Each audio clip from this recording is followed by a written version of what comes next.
45번째 유전자 키의 그림자 지배는 당신의 개인적인 관계에서 어떻게 나타나나요?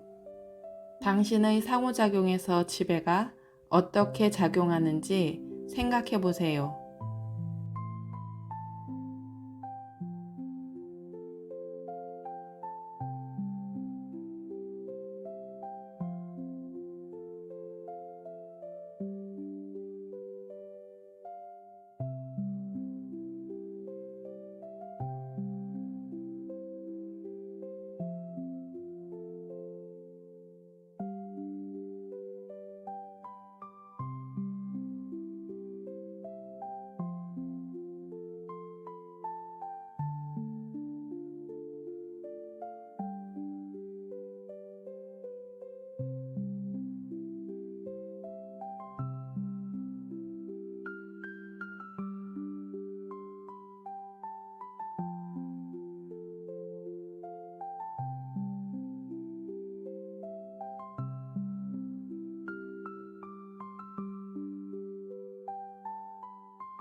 (45번) 유전자 키 지배에서 성찬식으로 45번째 그림자의 억압적인 측면은 권위자에게 머리를 숙이는 사람들로 구성됩니다. 이 사람들은 자신의 영혼이 계층 안에서 자신보다 높은 사람들에게 자신을 지배하도록 허용합니다. 그런 소심함은 소란을 일으키지 않기 위해 자신의 자유를 양보합니다.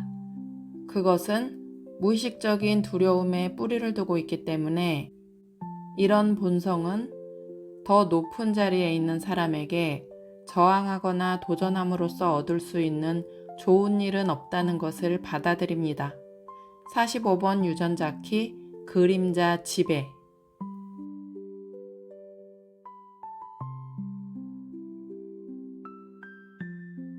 오늘은 45번째 유전자 키 1번 라인의 날입니다. 안녕하세요. 골든패스 팔기 다나입니다. 호기심과 열정으로 진키 코리아 문을 두드린 게 엊그제 같은데 골든패스 팔기는 벌써 브랜드 이구에 접어들었어요. 3번의 카드 뉴스를 준비하며 매번 팔기 진행 과정을 이야기하는데요. 아무래도 제 의식의 초점이 맞춰져 있는 곳이기도 하고 제가 골든패스를 애정하기 때문입니다. 더 의미가 있는 건 45번째 유전자 키의 CD의 성찬식과 펄 시퀀스 소명의구에서 공통적으로 나오는 단어가 공동지배라 찰떡같이 와닿습니다. 반응적 삶에서 벗어나 자신의 주도권을 되찾고 공동지배로 가는 길을 다지기 위해 제가 직면해야 할 과제를 이번 카드뉴스에서 만난 것 같습니다. 사실 이렇게 화창하고 맑은 날에 35번째 선물 모험의 역동이 어디라도 떠나고 싶게 하는 이 시점에서 45번 그림자 지배를 묵상하는 게 저에게는 너무나 힘든 일이었어요. 이걸 피하고 싶어서 선물과 CD를 아무리 읽어도 권위 앞에서 긴장하고 쪼그라드는 지난 경험들이 너무나 많이 생각이 났고 역시 칼자루는 권위자들이 쥐고 있구나 하고 한계짓는 마음까지 들었습니다. 그래서 결국 그림자를 마주하고 자신에게 질문합니다. 당신의 상호작용에서 지배가 어떻게 작용하는지 생각해 보세요. 잠시 과거를 떠올려 봅니다. 유아기 때 저를 잠시 돌봐준 친척의 구타, 초등학교 2학년 때 담임의 성추행, 중고등학교 때 공부와 경쟁을 빌미로 무조건 허용된 체벌, 무엇보다 새아버지의 술주정과 기물 파손 등 어른들의 폭력이 당연한 환경에서 자랐습니다. 이런 두려운 환경에서 수치심과 비굴함 등 여러 가지 감정을 느꼈지만 꾹 참고 말 잘 듣는 착한 아이로 자랐고 이는 권위자의 말에 무조건적으로 따르는 습관을 만들었습니다. 다행히도 선택권이 주어진 20대부터는 제 안의 두려움, 답답함을 해소하기 위해 도전하는 삶을 살았습니다. 사회생활을 하며 많은 경험을 했지만 권위에 대해 느끼는 두려움은 스스로 극복할 수 없는 한계점이었습니다. 몸으로 전해지는 두려움을 극복하고 싶어서 다양한 공부를 했지만 과거의 이런 일들 때문에 이런 결과가 생긴 거야. 이렇게 이유를 찾고 이해하려고 할 뿐 성장에 대한 답이 보이지 않아 계속 외부를 찾아 헤맸습니다. 이런 갈증을 해결해 준 것이 골든패스였습니다. 코어이구를 묵상하면서 인류의 집단적 상처가 태어날 때부터 우리에게 각인되어 있고 그것을 통해서 성장하도록 설계되었다는 것을 알고 유레카를 외쳤습니다. 결국 삶의 고난은 자신의 과제를 분명하게 인식하게 하고 그것을 넘어서도록 안내한다는 것을 알게 되었어요.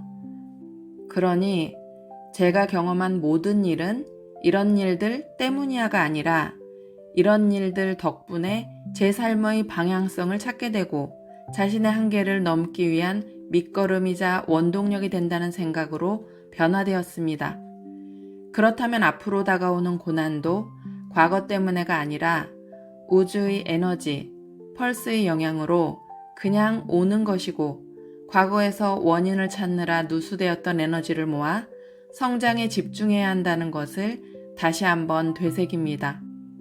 화요일에 초안 작성을 마무리하고 수요일엔 녹음만 하려고 했는데 저에게 워낙 무거운 주제라 뭐라고 쓸지 하나도 생각이 안 나더라고요. 그래서 TV를 켰는데 PD수첩에서 허경영 왕국을 방송했어요. 저렇게 허황된 말과 행동을 하는데 어떻게 추종하는 사람들이 저렇게 많을까 하는 의문이 들었습니다. 그리고 그림자 문구를 다시 읽었습니다. 높은 사람에게 자신을 지배하도록 허용하고 자신의 자유를 양보하고 특히 높은 자리에 있는 사람에게 저항하거나 도전하면 이득이 없다는 생각은 제 마음을 들킨 것 같아 얼굴이 달아올랐습니다. 경중의 차이는 있겠지만 남을 탓하기에는 부끄럽게 저도 그렇게 살고 있었습니다. 자신의 주도권을 찾는 것이 무엇인지, 어떻게 살아야 하는지 정말 답답하기만 했던 것 같아요. 이런 갈증을 해결하는데 골든패스와 카드뉴스가 큰 도움이 되었습니다. 카드뉴스를 위해 45번 키를 묵상하면서 저를 되돌아보니 통제당한다고 의식될 때 반항심으로 도전을 하기도 했지만 절대 권위자나 권력 앞에서 당연하게 받아들이는 지점이 훨씬 많았습니다. 하지만 골든패스를 하며 교수님께 질문도 계속 받고 카드뉴스를 위해 질문하다 보니 처음 질문 받았을 때의 당혹감에도 맷집이 생긴 것 같고 무기력했던 생각에도 균열이 생겨 막연함에서 조금씩 벗어나고 있습니다. 수요일 새벽에 잠에서 깼는데 꿈이 생각났어요. 제가 검정색 대형 자동차를 운전하고 있고 조수석에는 딸이, 뒷좌석에는 외숙모 세 분이 앉아 계셨어요. 뒤에서 이리 가라 저리 가라 하는데 저는 뚝심 있게 저의 길을 갔습니다. 멀리서 볼 땐 바위가 있고 길이 안 보였지만 그 길을 선택했고 가까이 가다 보면 길이 생겼습니다.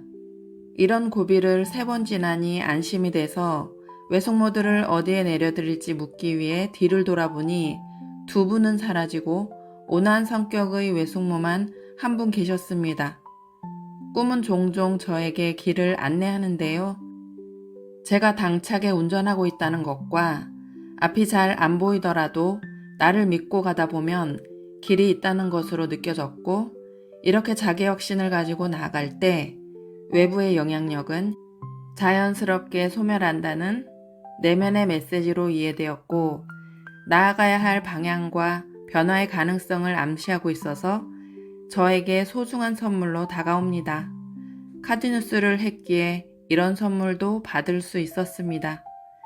자신의 주도권을 되찾고 공동지배로 가기 위해 앞으로는 좀 더 집요하게 저에게 질문을 해야겠습니다.